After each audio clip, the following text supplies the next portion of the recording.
നീ ഒരു അനുഗ്രഹമാവും, നിന്നെ ഞാൻ വലിയ ജനതയാക്കും, നിന്നിലൂടെ ഭൂമുഖത്തെ വംശങ്ങൾ അനുഗ്രഹിക്കപ്പെടും.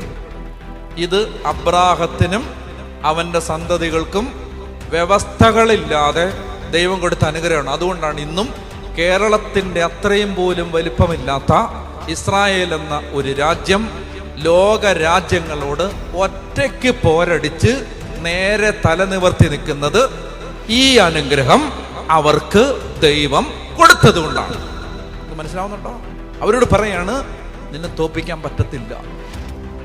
നിനക്ക് ക്ലേശം വരും, നിനക്ക് ചില സമയത്ത് കഷ്ടത വരും, പക്ഷേ നിന്റെ സന്തതിക്കാണ് ഈ നാട്.